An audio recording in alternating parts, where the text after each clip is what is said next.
Hello everyone, this is Delwar Hossain. আপনারা দেখতেছেন আমার ইউটিউব চ্যানেল এসডি ব্লগ। তো আজকে যে বিষয়টা নিয়ে কথা বলবো সেটা হচ্ছে প্রবাসীদেরকে নিয়ে। আসলে আমরা যারা প্রবাসে আসি, হয়তোবা কেউ টাকা ঋণ করে আসি, কেউ জমি বিক্রি করে আসি, ঠিক আছে। আসার পরে যখন আমাদের ঋণ শোধ হয়ে যায়, তখন আমরা বেশিরভাগ প্রবাসীরাই কি করি, ঋণ শোধ হওয়ার পরে আমরা কি করি, মানে তাড়াহুড়া করি, পাগল হয়ে যায় যে একটা বাড়ি করার জন্য। আর একটা বাড়ি করতে অনেক টাকার প্রয়োজন হয়। আপনার প্রায় 30 লাখ, 40 লাখ টাকা, 50 লাখ টাকা, এমনও প্রবাসী আছে 1 কোটি টাকা খরচ করেও বাড়ি করে।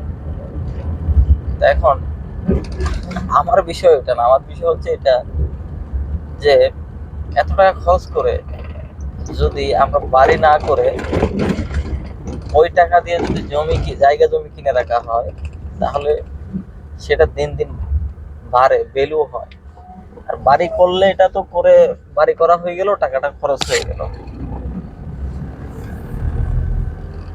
বেশিরভাগ প্রবাসীরা এই ভুলটা করে। তাই আমার এই ভিডিওটা আজকে শুধু এই কারণেই করা, উদ্দেশ্যটা এই কারণেই যে মানে একটা জিনিস কি, আগে বাড়ি না করে আগে যত পারেন জায়গা জমি কিনেন। আপনার জায়গা জমি থাকলে আপনি বাড়ি করতে পারবেন। আর জায়গা জমি কিনে রাখলে এটার দাম দিন দিন বৃদ্ধি পাবে। জায়গার দাম কখনো কমে না, জায়গার দাম দিন দিন বৃদ্ধি পায়। তো এই ভুলটা বেশিরভাগ প্রবাসীরাই করে, মানে বেশিরভাগ প্রবাসীরাই এই ভুলটা করে। প্রবাসীদের ইচ্ছা কি একটা বাড়ি, সুন্দর একটা বাড়ি। তো অনেক প্রবাসী আবার দেখা যায় কি, দেশে যাওয়ার পরে,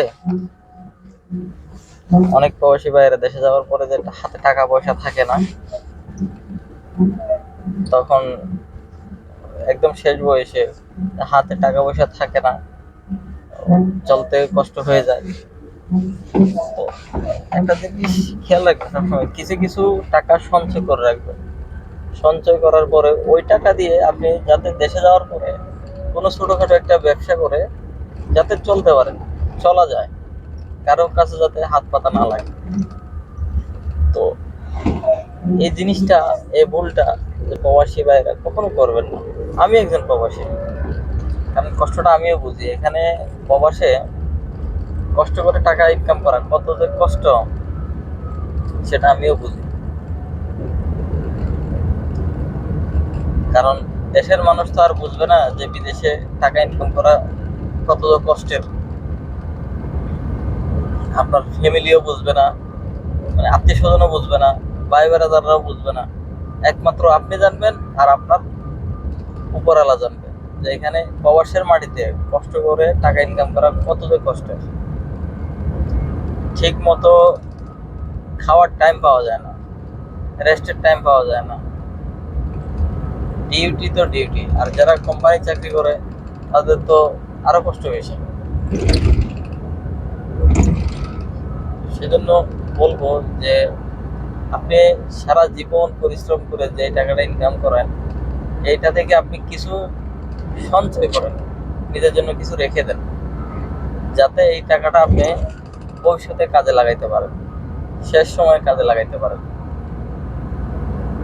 আবার আমার কথাগুলা আবার কেউ খারাপ মাইন্ডে নিয়েন না। এই কারণে বলতেছি, আমি অনেক প্রবাসী ভাইদেরকে দেখছি, আমার রুমমেটকে পর্যন্ত দেখছি যে মানে বড় ভাই, বয়সে অনেক বড় সিনিয়র ভাই, সেও এক সময় যায় কষ্ট করে গেছে। তাই বলতেছে, আপনি যা ইনকাম করবেন আপনার কষ্টের টাকা, পরিশ্রমের টাকা, ওখান থেকে কিছু কিছু সঞ্চয় করবেন। সঞ্চয় করে আপনি সেটা ভবিষ্যতের জন্য রেখে দিবেন। তখন দেখা যাবে যে আপনার কারো কাছে আর ছোট হইতে হবে না, নত হইতে হবে না।